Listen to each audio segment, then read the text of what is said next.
Ravi always sat on the very last bench of the classroom. It wasn't his choice, it had become his compulsion. Those sitting in the front asked questions and gave answers, while those in the back simply killed time. Ravi was one of them. Every exam yielded the same result: failure. Gradually, the word fail became a part of his identity. People remembered his failure more than his name. Result days were the heaviest for Ravi. When the teacher would hold the answer sheets and read out the marks, his heart would race.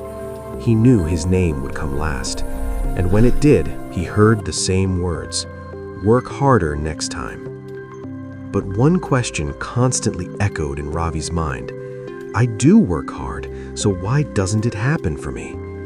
The atmosphere at home was no different. His mother would serve food in silence, her eyes filled with worry. His father said nothing, but his silence stung more than words. The taunts of relatives, the whispers of neighbors, and the sight of friends moving ahead in life, all of it was breaking Ravi from the inside. He began to believe that perhaps he truly was worthless. Over time, Ravi even stopped trying. The moment he opened a book, his mind would say, "What's the point?" He asked himself one question repeatedly: why am I so weak? Every time he asked it, he felt even weaker. This question had become the poison of his thoughts. He still studied, but his heart wasn't in it, because his heart had already accepted defeat. One day, while sitting in the school library, Ravi was flipping through an old book. He came across a single line: "Change the question, and the answers will change themselves." This line felt strange to him. He stared at that page for a long time. For the first time, he realized that perhaps the problem wasn't his hard work, but the question he was asking. Until now, he had been asking, "Why can't I do it?" That question was rooted in defeat. That very day, Ravi asked himself a different question: how can I do it? It was a small question, but its impact was profound.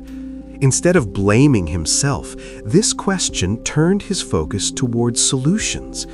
Instead of cursing his fate, he began looking for ways. He started to understand what he didn't know and why he didn't know it. He changed his way of studying. Earlier, he saw books as enemies. Now, he viewed them as tools.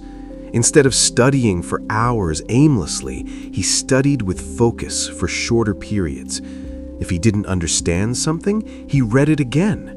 If something was difficult, he broke it down to make it simple. Most importantly, he stopped comparing himself to others. Slowly, the changes began to show.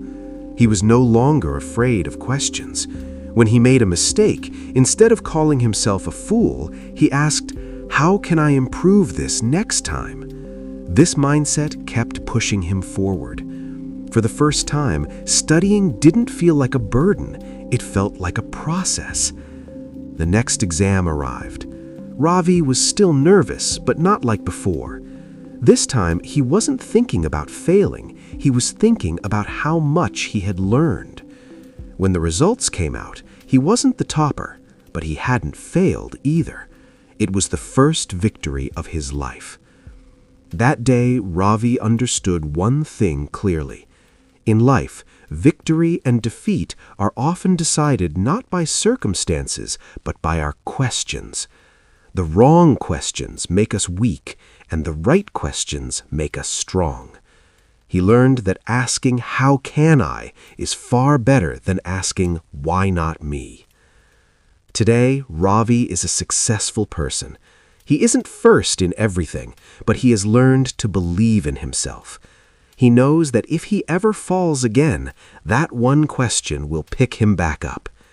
He hadn't changed the exam, he had changed his perspective. And sometimes, to change your life, that is more than enough.